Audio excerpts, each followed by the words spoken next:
Good morning, everyone. I'm going to follow Joseph Jordan's lead and refer you to your programs to find out more about the very distinguished panel here. I'll just introduce them. I'm Kenneth Janken. I'm moderating this. And to my left here is Komozi Woodard, and Alex Carter, and Michael Simanga. And the panel today is to explore some of the internationalist dimensions of Amiri Baraka. And I have a set of questions here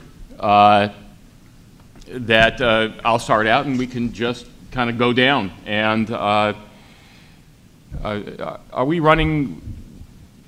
We're running behind time, so. Oh, that's it. Great. All right, then we'll. I won't edit you all. So the first question I wanted to ask you is, rather than read the whole thing, I'll just kind of summarize it. And I guess you have access to these questions yourself. The Congress of African People had a rather more expansive notion of black power.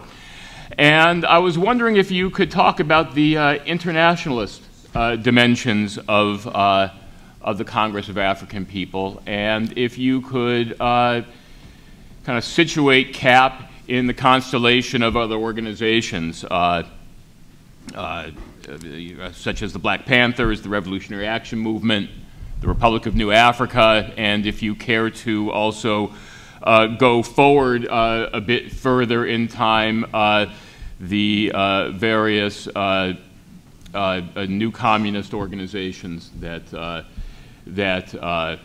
CAP began to engage with.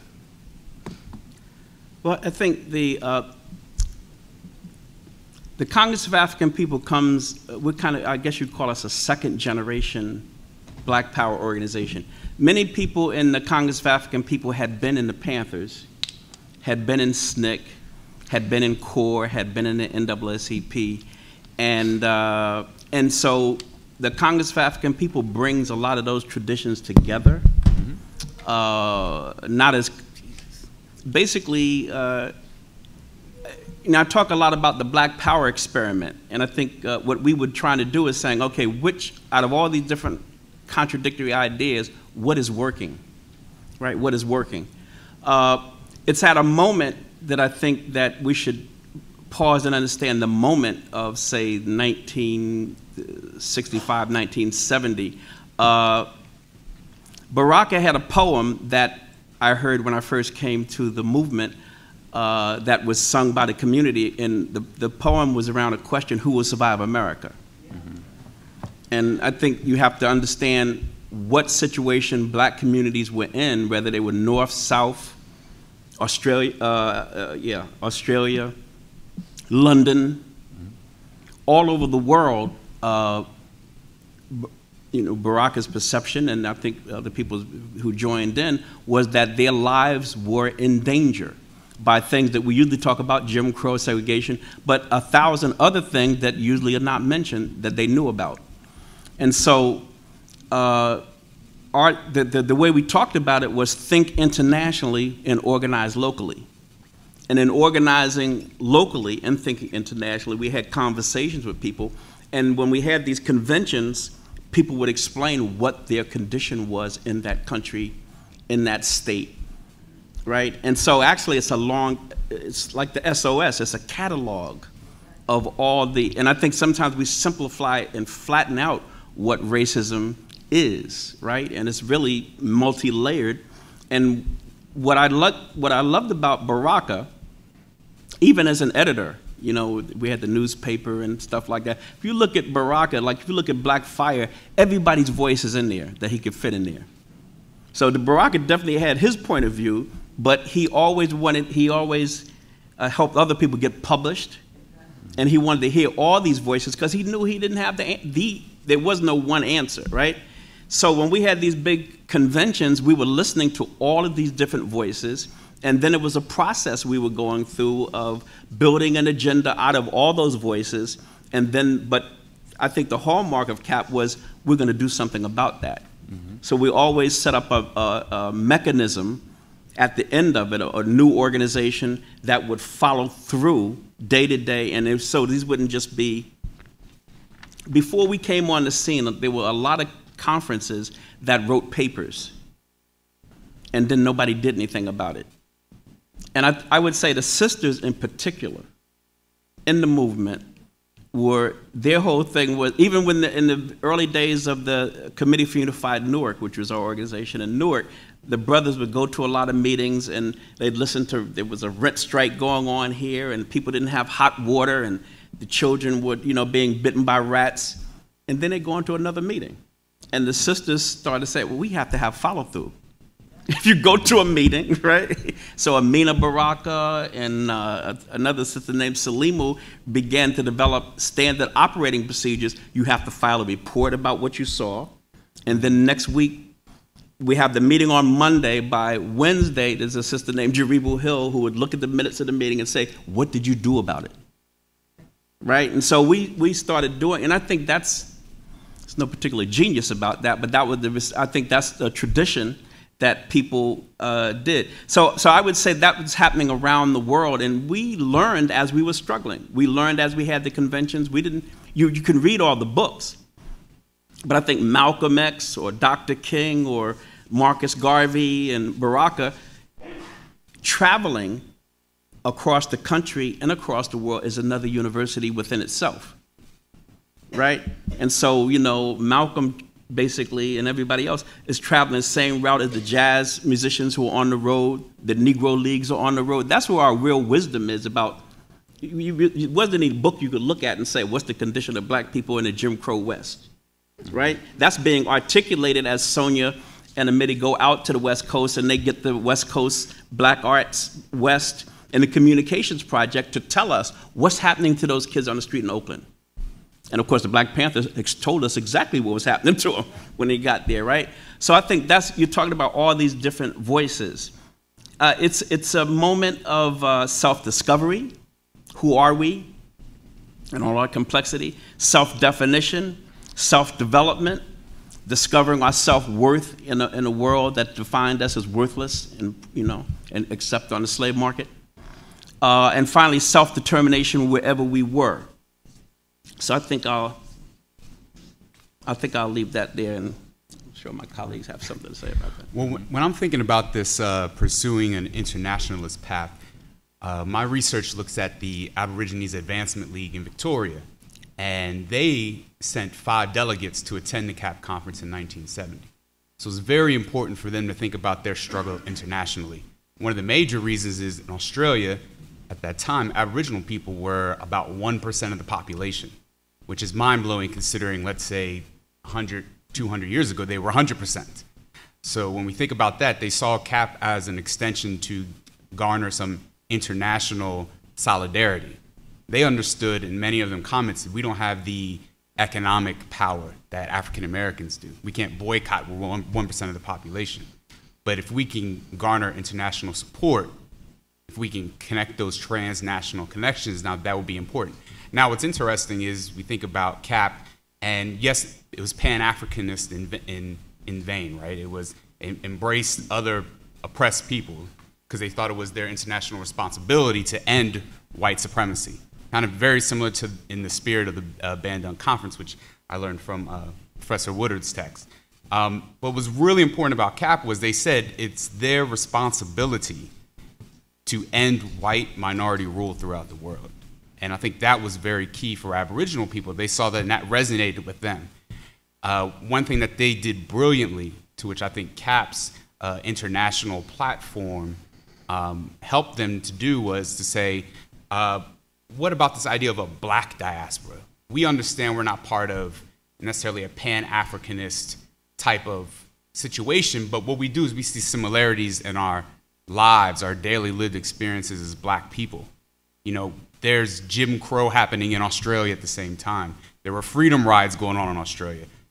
Just about 1968, they start talking about black power. what's black power? They're reading all these news articles and they're saying, what's black power? And it's Baraka that they're reading a lot of. And what's interesting, also not only the political aspect of CAP, but also the cultural aspect of Baraka is very important. I brought this. This is actually the edition that they were reading. They passed through the Aborigines Advancement League meetings. They created a club called the Curry Club, which is from an indigenous language that means Aboriginal. And it was an Aboriginal-only organization, the first ever established in Australia, that took on these ideas of what black power was, not only politically, but culturally. So they read this book, Penguin Plays. It's called 3 Negro Plays. They gravitated toward Leroy Jones, the slave. They gravitated towards the main character who said that it was time to, in essence, stop talking and start doing. And that's what they felt. They've seen this kind of talking for over 150, 200 years. We now have to start making some moves for ourselves. And I think that's really what gravitated them towards CAP as well. The history for them attending the meeting was that Roosevelt Brown, who was the program director for CAP at the time, came in 1968 and was considered the first unmistakable black power upheaval in Australia. And he spoke at the Aboriginal Advancement League headquarters, and as some of the Aboriginal brothers and sisters said, and I quote, he scared the hell out of white Australia. And that's what he did. And I think he would then leave, but he said that we will invite you to CAP. And that was kind of the starting point to really have this kind of very deep connection beyond the reading, beyond the newspaper articles that they're going. They started having this dialogue. So their attendance to CAP was really important. And just, I was looking at the question, it's about comparing their approach. If I had to summarize it a little bit, is that their approach was very similar. Much to the programs that CAP had about political autonomy, about culture and the arts, they're having these same discussions, and that's why they gravitated to them. I recently did research in Larry Neal's collection at the Schomburg, and I'm going through anything that had to do with the Congress of African People, and behold, there's a whole couple documents on the Aboriginal ideas about culture and art, and they're having these conversations. So it's really important that we not only look at CAP as a political organization, but it was also cultural nationalist, and that gravitated towards Aboriginal people. And just a point of reference is that it wasn't that they sought to emulate or adopt. What they did was they sought to adapt, and that was very important to what they wanted to do. So then we returned from CAP. They talked about all these things that they learned. They put them into motion, which years later you had, I think one of the most important things culturally was the establishment of the National Black Theatre of Sydney, which was established by Bob Mazza, who studied under Dr. Tier at the National Black Theatre of Harlem that he met at the Congress of African People. So as we see these connections, this kind of goes into the next kind of question, but these connections are very important for the international aspects for Aboriginal Australia, but it speaks to that legacy that Baraka wanted CAP to be. So we're waiting on your book, because it's fascinating, right? When Du Bois writes in 1903 in The Souls of Black Folk, that one is ever aware of his two-ness. This question of double consciousness is what he's talking about, these two warring ideas, a Negro and an American. Two warring ideas in one dark body that would be torn asunder if not for its dogged strength. What he's really posing is the question of identity. Who are you in the context of where you are? So in 2015, 112 years later, when people have to say Black Lives Matter, the question is still being asked. Who are you in the context of where you are, that you have to tell people that your life matters in the country of your birth? So the question hasn't been answered. So the Congress of African People emerges in the context of a struggle not just for structural transformation and civil rights. Remember, 64, 65 is the Voting Rights and the Civil Rights Act. But it's also the question of, okay, now what? Now it's illegal to prevent black people from voting, which is exactly why the Republican Party has an avowed public strategy of voter suppression in 2015. It may be illegal, but we will find ways to do it. And we will openly talk about it. 66, 67, 68, and 69 were the Black Power conferences, where black activists from across the country came together. And it was also in the context of the huge upheaval, particularly in urban areas, of rebellions all over the United States. Between 66 and 68, there were more than 200 of them. People usually focus on the big ones, Newark, Watts, Detroit, those cities, but there were over 200. And so these activists gathered to begin to try to find a way forward outside of just the traditional civil rights course. In 1967, 2 weeks after the Newark Rebellion, the Black Power Conference is scheduled for Newark. And Amiri Baraka comes to the conference with a big bandage on his head from having his skull cracked by the police in the midst of the rebellions. He's later tried for carrying illegal arms during this uprising. But he's the director or the coordinator of the Cultural and Arts Workshop for the Black Power Conference.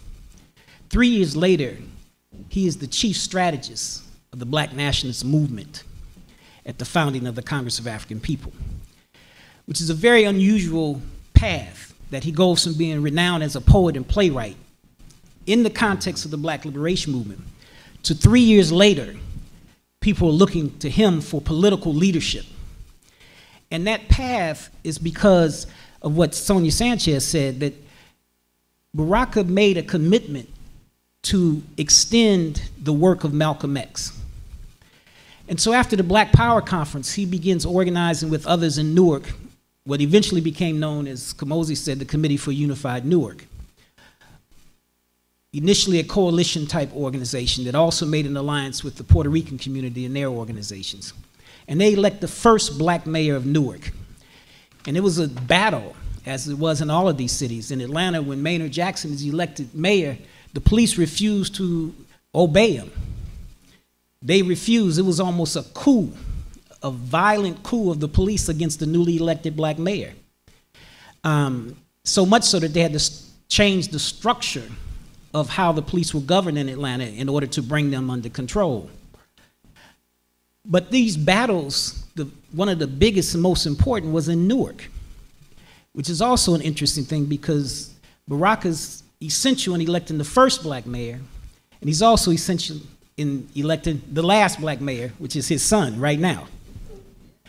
So when we go to Atlanta in 1970, which is a convergence of activists from all over the country, more than 2,000 people representing over 100 organizations.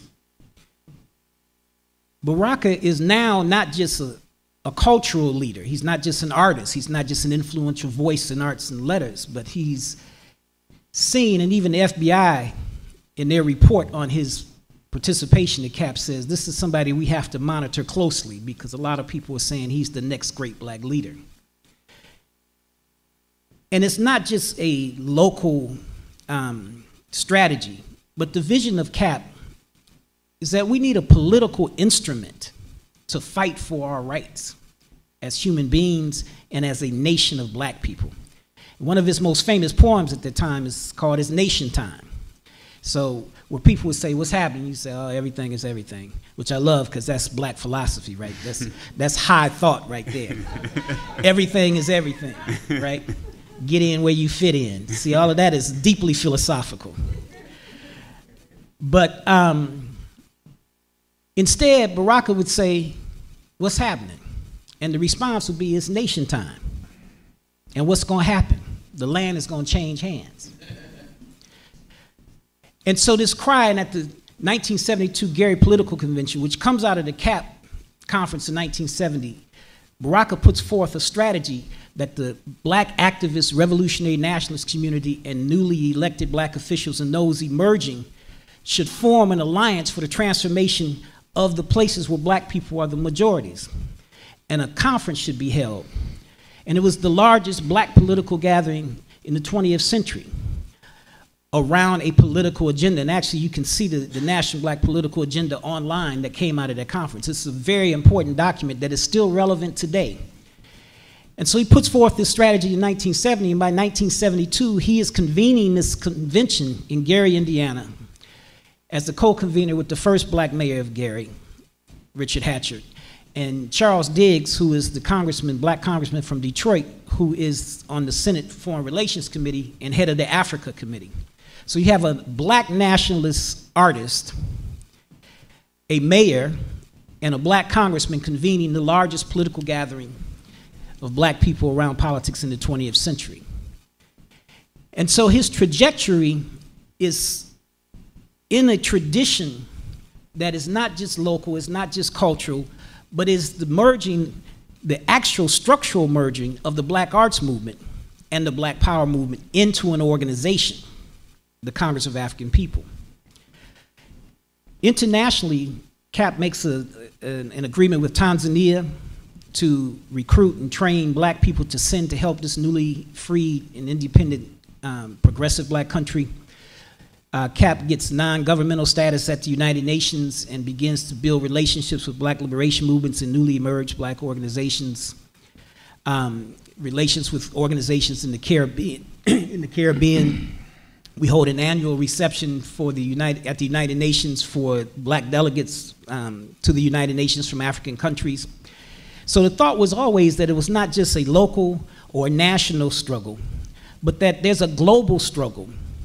And that global struggle requires political instruments in order to forward that struggle effectively. We cannot fight this battle individually. You can't even fight it with a handful of people. Things have to be built, which is why there's a Democratic and Republican Party and all other kinds of terrorist organizations. Not overseas, I'm talking about right here. But in order to effectively fight and to implement an agenda, there has to be an instrument for that. And that's what CAP saw itself as, in the same way the Panthers did, in the same way other black revolutionary organizations at the time did. The work had to be done collectively, and it had to be organized, and it had to be effective. And Baraka was a tremendous organizer. Komozi talks about that in his book. I mean, he was, the slogan of Congress of African People was, Kazi is the blackest of all. Kazi is a Swahili word for work. And there was always, debates about who was blacker because of their philosophy or their religion or their clothes or the way they talk. And so the solution to that was work is the blackest of all. So whoever's doing the most work, that's the blackest person. And that's what governed us. We had a very strong directive to work and to study and to serve the people. I wanted to kind of follow up on a couple of points here and ask you to, if you would address it. If you could you explore a little bit the relation? There's a couple of relationships that came out here. One is Komozi mentioning, Baraka's Catholicity of his really broad outlook and bring everybody in. He had his own point of view, but he wanted to create spaces for other people to express their points of view. And then Michael mentions the Gary Convention and kind of that, I think what, in 2015 would look rather odd, a revolutionary nationalist and a mayor and a congressman. It's like the beginning of a, the rabbi, the priest, and the, but I wonder if you could address it, because it seems to me that at this time, the 70s is a time of kind of tremendous opportunity, and that you see a kind of the emergence of some type of united front, but that is a front that is led by, by people like Baraka, and if you wanted to be relevant, you had to go toward that. Instead of, trying to separate yourself and distinguish yourself and renounce the left, So I was wondering if you could talk about this particular moment, and also if you could talk about where you see CAP overlapping with or being distinct from other organizations that that are similar, that have other internationalist points of view? Well, I think what made the Committee for Unified Newark unique, and then later CAP, was that we made some mistakes in the very beginning. We lost the election of 1968. We had a black convention in June, and we formed the United Brothers. There was as a political party. You could say these are basically political parties. And we ran candidates, and we lost that election. Close, but we lost. And I was in SNCC at the time. I was in SNCC. And Baraka surprised me. After they lost the election, they put up posters all over Newark, red, black, all different colors, and it apologized to the community and said, we lost this election, we're sorry. We're gonna change, we're gonna make, correct our mistakes. Let's all get together for 1970. And it was a united front. Now, during that period of time, basically the militant men, many of the militant men leave. There was a split, they leave. And what's left is mainly children. I know it's going to sound weird, but it's actually true. There were children who had been in the neighborhood African Free School. And the women stepped in under the leadership of Amiri Baraka, and the organization changed into a mass organization that dealt with education issues and basically many of the grassroots issues. One of the hidden factors behind this change also, if you look at any photo of Baraka in many of these pictures, you'll see a number of people around him. One is his attorney, Ray Brown. Ray Brown was not just the best defense attorney, he was also the leader of the Jersey City NAACP, right? And so every time you look at Baraka, he's surrounded by Baba Mshuri, which is our elder, right? So we had this, on the one hand, it was already a civil rights, Black Power United Front locally. That's why we could craft a message that would reach people. And then the hard job is going out, first of all, Black Power and civil rights, mainly poor people's movement, basically only have the power of disruption. We strike, we boycott, we have uprisings, right? We don't have the other levels of finance and other power and stuff like that. So, and what Baraka and people did was to learn with the elders how to organize block by block, precinct by precinct, to get out that vote. Now, all of the politicians at the national level in blackface were promising the Democratic Party, we delivered the vote. But it's not true. They don't deliver the vote. We had the vote.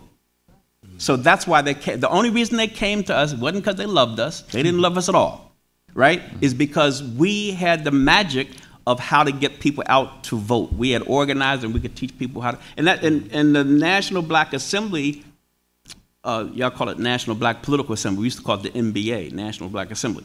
Had a mechanism. We had a political school right in Newark where we had a dormitory and people came from all different cities and learned how to register people to vote and how to join rent strikes. And if you were there for 3 months, Kalamu Yasalam from New Orleans came and stayed for about 3 months. He did his training there, right? You learn how to, your training was you studied how to register people to vote, Black nationalism, Pan-Africanism, but you also joined the rent strike.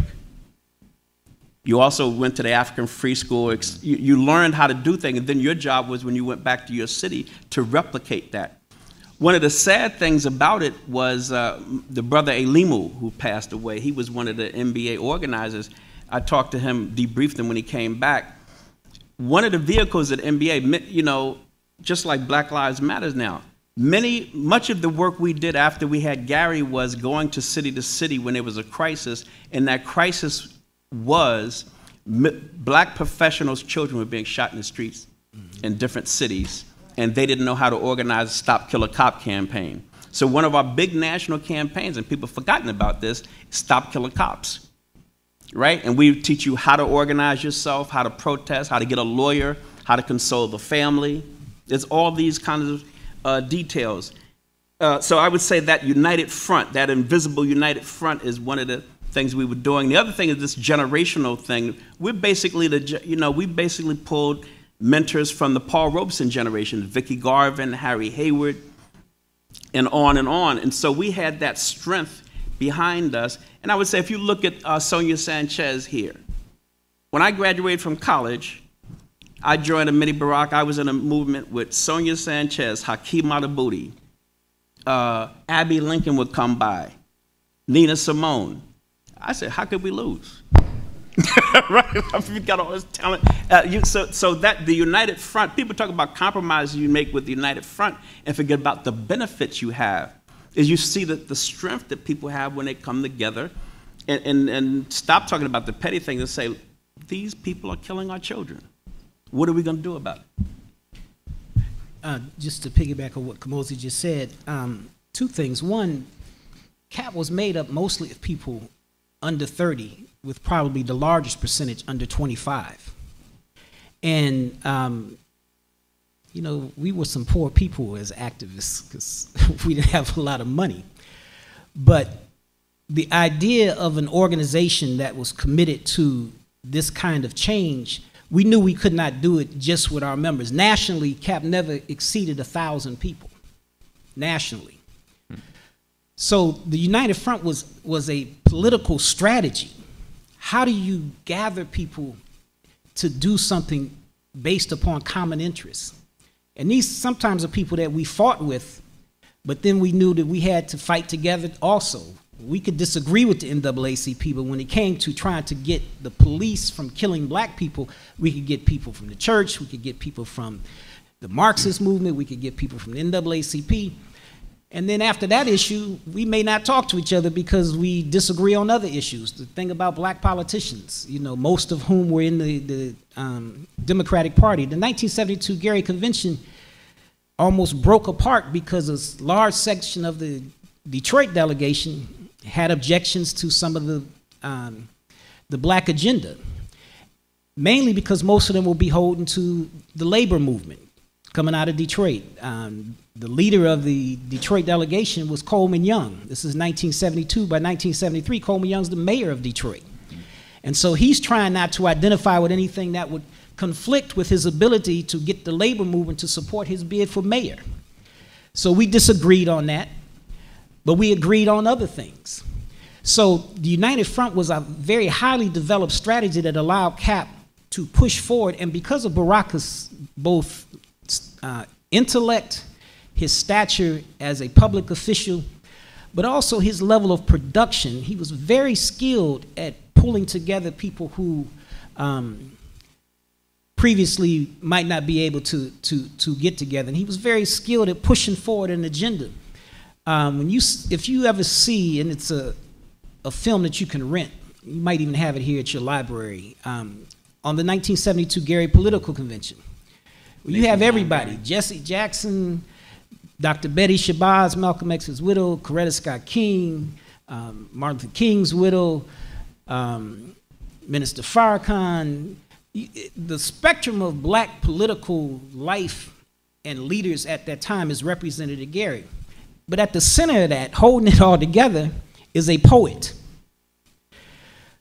And in everything we did, including in Gary, art and culture was not something off the side. It was central, because we understood that the changing of people's minds, and part of the changing of our minds is the ability to imagine a different life, a different world. And so if you can't imagine that, you can't struggle for it. If you can't imagine that you can actually stop the police from killing you, that you can actually win the right to vote, that you can actually elect the first black mayor in this city's history, that you can actually change something. And this United Front strategy is actually the same strategy that Barack Obama employed to get elected to president. The pulling together of a coalition of people who have different interests, but they have the same interests. And in fact, whatever you think about his politics, you know, part of the joy is that he kicked them people's ass twice with the same strategy, right? With the same strategy. How do we get people galvanized around an idea of imagining this country differently? And what are the issues that we can all come together on? So the United Front strategy is a part of CAP's kind of DNA. But it's also trying to construct a united front globally. How do we, particularly in the black world, which is what its focus was, how do we coalesce? How do we support these newly independent African nations, and how do they support what we're doing here? And it's really trying to advance Malcolm's strategy. Malcolm globalizes the black struggle in a way that it had not been before. And Du Bois and Garvey and other people in the early 20th century reminded us of the connection to Africa and the importance of this alliance. But it's Malcolm X that really, as an organizer, goes to Africa, meeting with people, telling them, what can we do together? Will you support the black liberation movement in the United States? And these are specific things that we need you to support us on, and especially bringing before the World Court, the United Nations, and the global community, the human rights violations of black people in the United States, which are still going on today. And so that's a part of CAP's agenda. How do we pull that coalition together, respecting people's local struggles? But what are our global interests? Who protects black people globally? And so CAP is conceived as an organization that is trying to do that. Because again, it comes down to, do you have an instrument? Who protects black people's interest? That's the question that people are still asking. Why do we have to remind the world and that's a basic thing. To say Black Lives Matter, that is a very basic thing. That you have to remind the world that these are human beings too, right? And that their lives matter equally. But the question becomes, when we're talking about CAP, why are we talking about that in 2015? Why are we still trying to answer the question, who are we in the context of where we are? What is our real relationship to this country? And who protects the interests of black people here?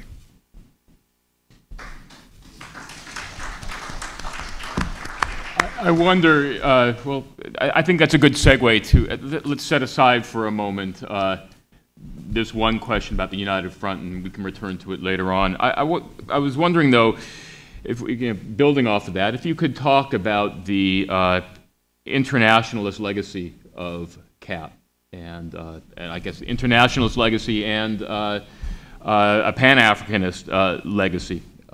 Yeah. I look at the question. I would say it's much more successful than this. And I would say you got to look at the Congress of African People and the African Liberation Support Committee.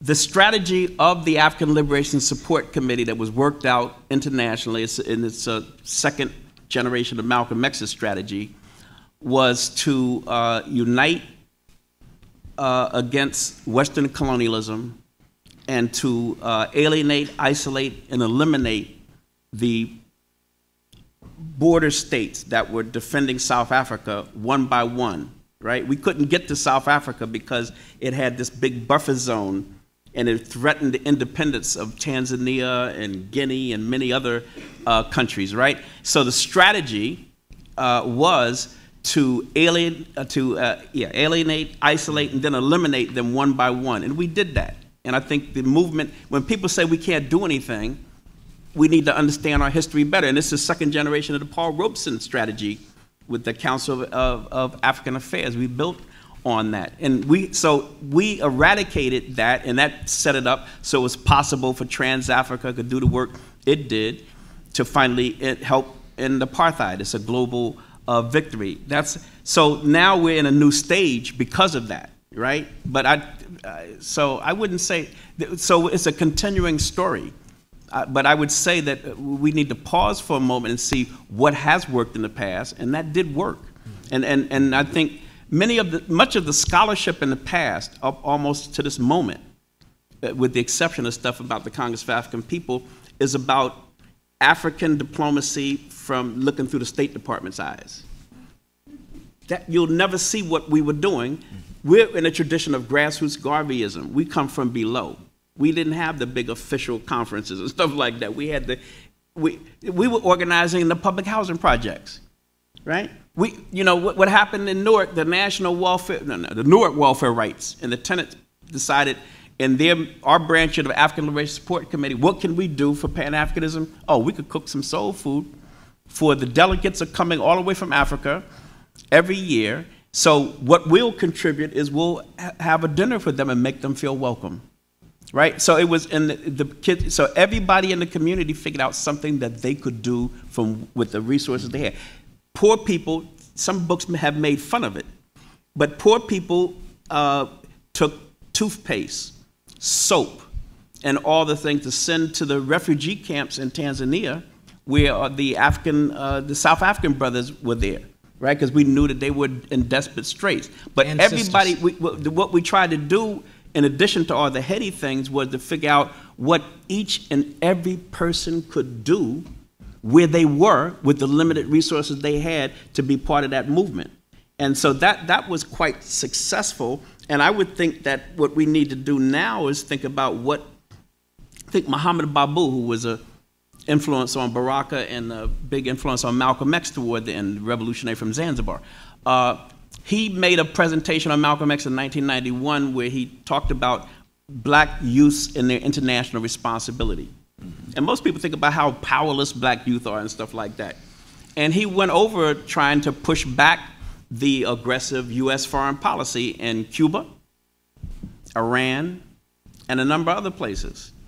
One would say that Baraka, toward the end of his life, supported the Obama, campaign to elect him because he thought he would do some of those things. We could say willy-nilly, Obama has, despite all of the things, normalized relationship with Cuba and trying to get people from dropping a bomb in the Middle East, right? So I think Malcolm and Babu and Baraka had some insight into, in the middle of all this confusion, there's still an agenda you can pursue to make this a sane world.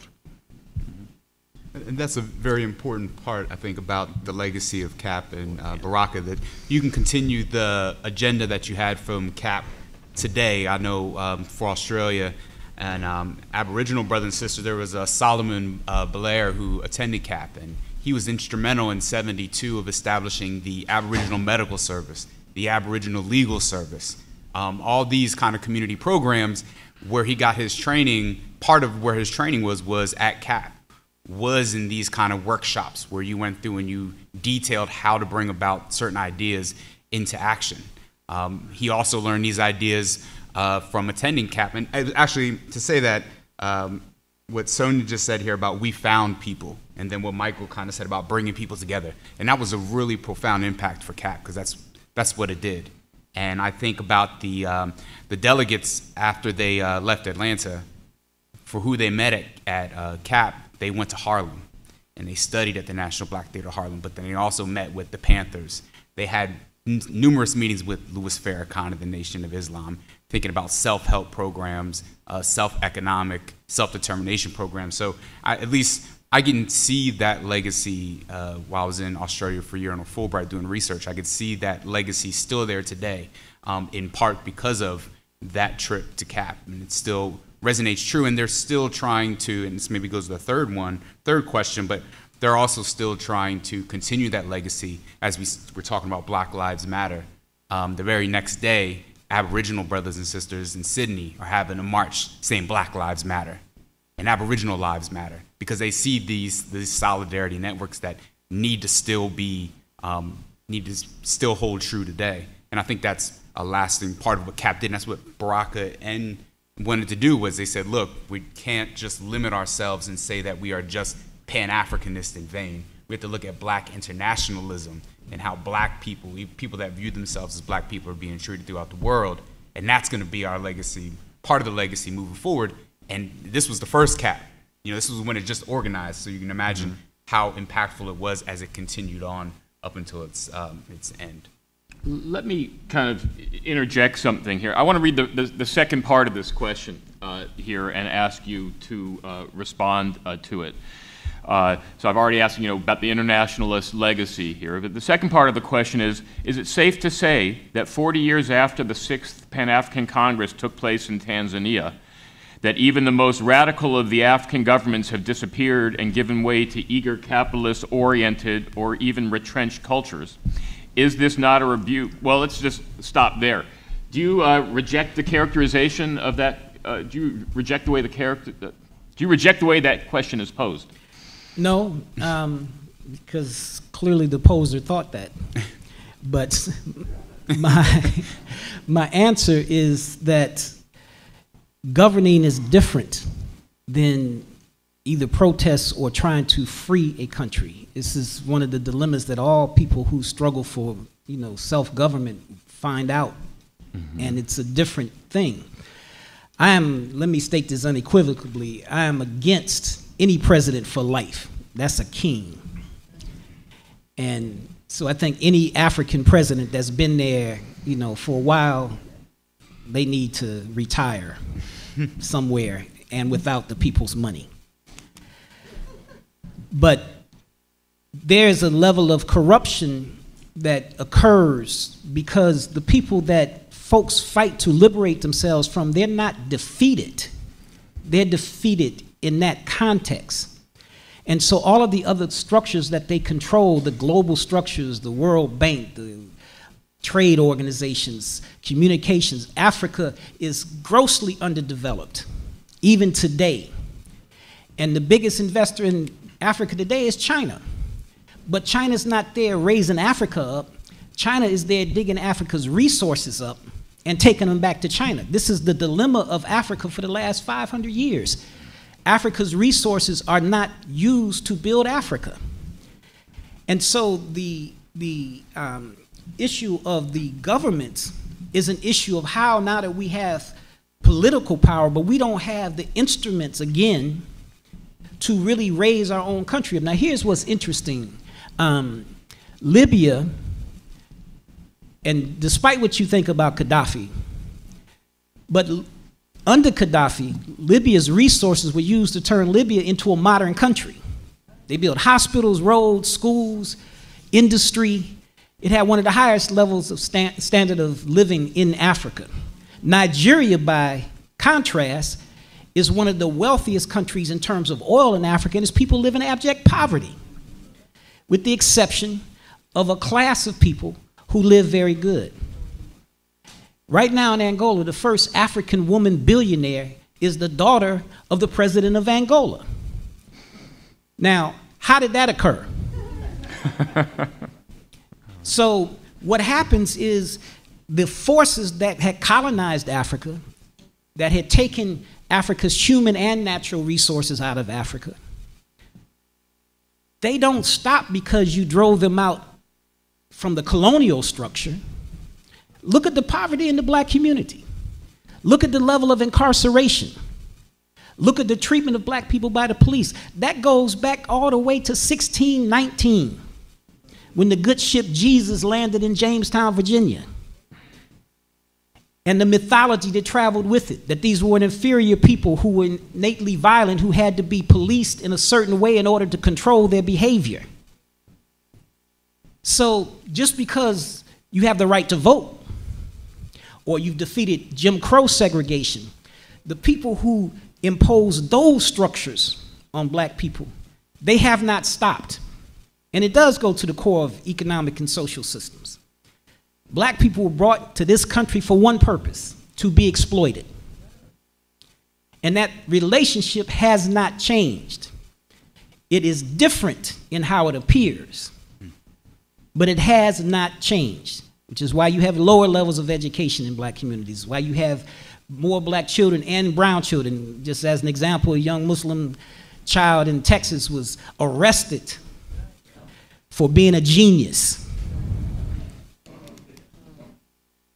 and dragged out of his school in handcuffs because he built a clock and wanted to show it to his teacher. That's not just because people don't like people. That's structurally what people think you're here for. And so when we look at these things happening in Africa, there's a slogan that came out of Mozambique: a luta continua. The struggle continues.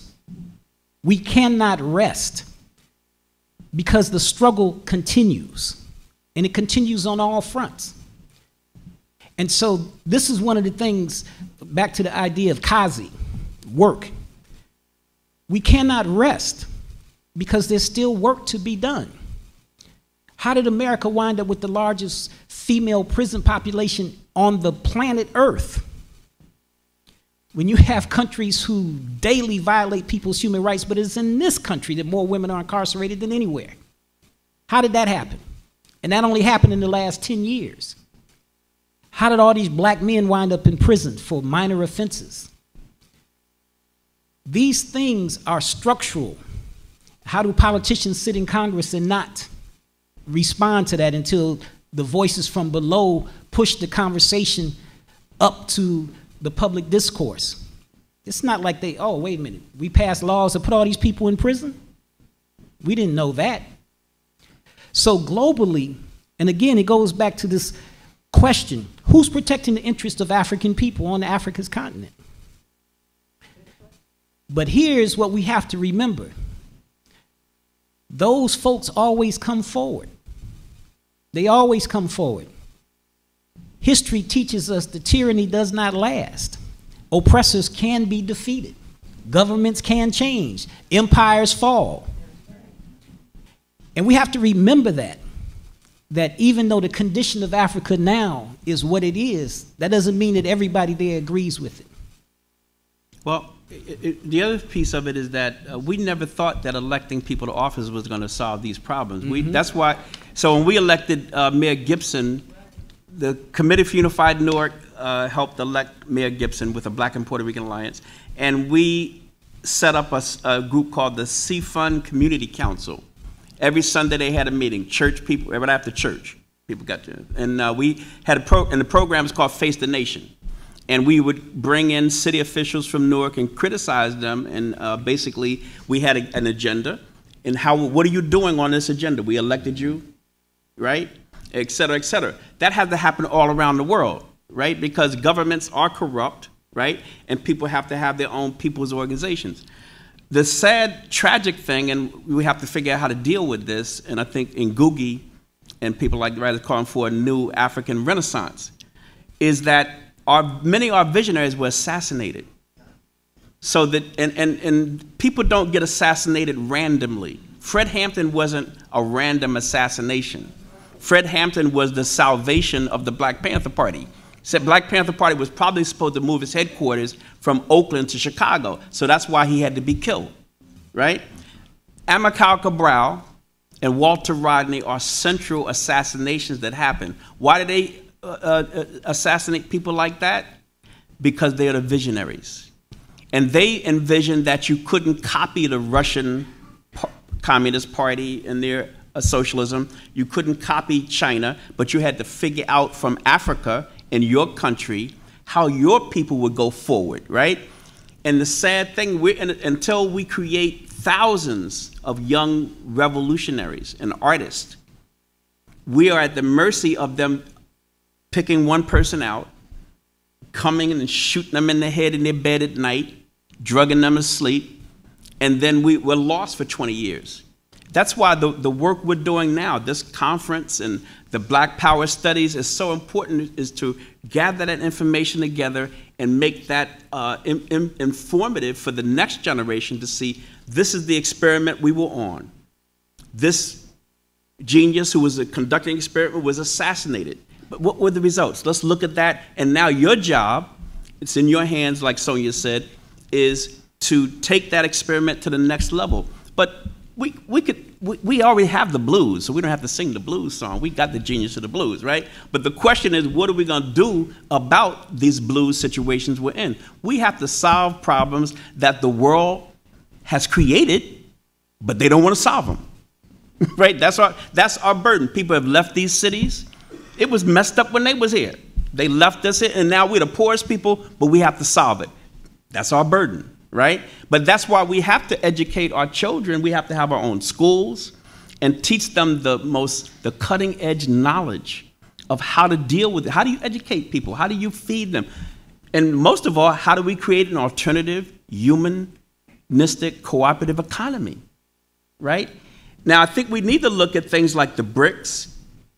You know what I'm talking about? Brazil, Russia, India, China, South Africa, the African Union and things like that. But we have to have peoples Let's remember this grassroots Garveyism, grassroots Pan-Africanism. We have to have people's watchdogs to keep them honest.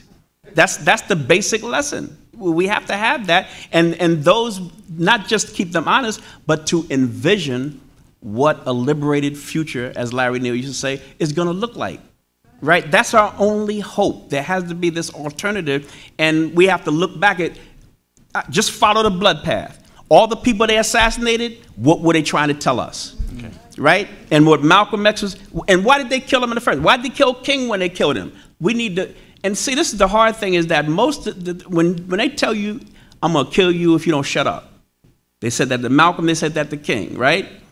The stuff they say after that last year, even though it's scattered and they're on the run, it's our job to take the scattered insights and put that together, because what they said was so important, they died for it. And what they died for was all of us in this room and our children, that we were worth their lives to wake us up, right?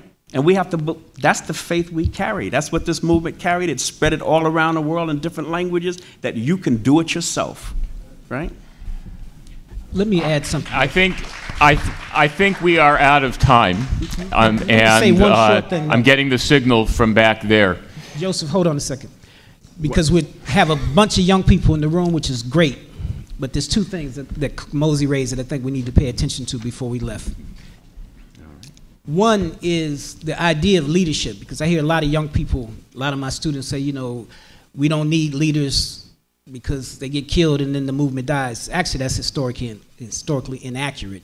But we do need leaders. But the process of leadership is not, you know, a dictatorial or mystified process. It has to be a collective process. And all the great leaders had those processes, you know, at some point or another. But the other thing is actually from Frantz Fanon: every generation out of relative obscurity must discover its own mission and either fulfill it or betray it. So one of the things that's happening with young people now is the discovery of that mission. What is your generation's mission? How do you move this process of the kind of society we imagine? How do you move it forward? And one of those things is another quote, big on these. Frederick Douglass: power concedes nothing without a demand. It never has and it never will. So the question is, what is the demand today? What is the demand of your generation? And what is the demand and what does it look like? So when we say Black Lives Matter and we want justice, what does justice mean? You say you want a society that's democratic. What does that mean? You want peace in the world. What does that mean? How do you fight for that? What is the program? And so this generation has an obligation to discover its own mission and to either fulfill it or betray it. Thank you. All right. Please join me in welcoming, in thanking our panelists. And thank the moderator. Yes, thank you. You wrote the biography, was it a draft bunch, am I right? No.